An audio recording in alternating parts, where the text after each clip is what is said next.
This is Sonic, and you're watching JD Frank 20.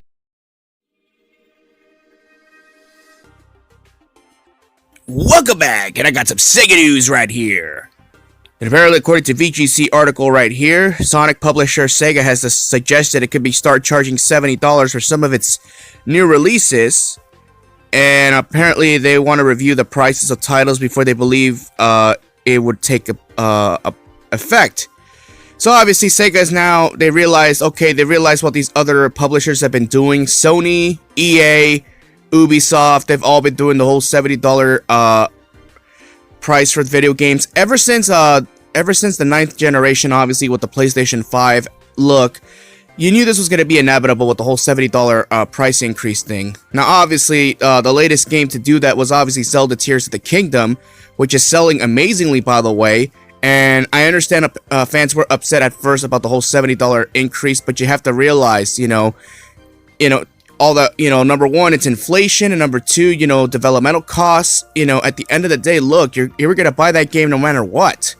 Whether you're a Zelda fan or not, I think people were going to pay $70 for that game just because of how great it is, how critically acclaimed it is. Come on, let's be real here. You're probably saying like, okay, it's for some of its titles, not all of its titles. So I'm assuming the only exceptions are going to be the Yakuza series and the Persona series, since those are the two franchises most likely to get the $70 increase, since they're two of Sega's best IPs, obviously.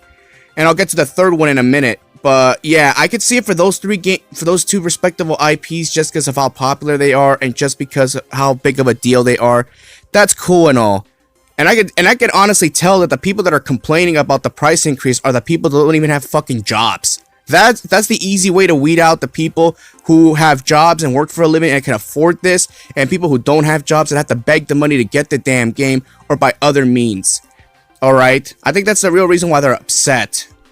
But here's a ridiculous tweet I found right here on Twitter. Again, this is my honest opinion right here. According to this clown right here, Robbie the Rabbit, obviously with your teddy bear emoji on the side. And your fucking videotape right there. It's fucking stupid, but whatever. Here's what this clown had to say. It's all Zelda Breath of the Wild fans' fault. It's Sonic furries. They would buy the games even if it was $99.99. That's ruining it for everybody. Now the price is no longer linked to other games. In the future, an unfinished with microtransactions and DLC, a month after a $39.99. Fucking retard. Like, seriously, you're gonna blame it all on Zelda fans and Sonic furries just because of this. Like, first of all, you fucking dumbass. Not all Sonic fans are furries, you jackass. Again, that's you're just basically taking it as it is just because of how they behave on Twitter. I mean, again, not many, a lot of the fans are genuine fans, but again, these toxic ass fans make it so difficult for casual fans to enjoy the franchise that some of them just give up on it because they hate the fucking toxic positivity all over Twitter. It's to be expected. And you're gonna blame Zelda Breath of the Wild fans really for this shit, even though EA and Sony and other publishers have done this $70 price increase first? Like, come on, man. It's gotta be one of your shit takes right there. Come on. Grow the fuck up. Again, people are saying, well, if you're charging $70, I expect a great experience out of it. Does the game look next gen? That's what people are gonna say, obviously. The only game that I could think of that looks next gen, honestly, and again, I'm not a PlayStation 5 owner, is Ratchet & Clank. That game looks amazing, obviously, and it's worth every penny of that.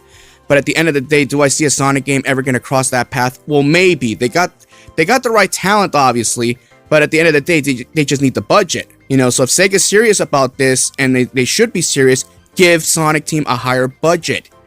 Stop fucking nickel and diming, stop fucking overworking your developers to death, and just let them cook.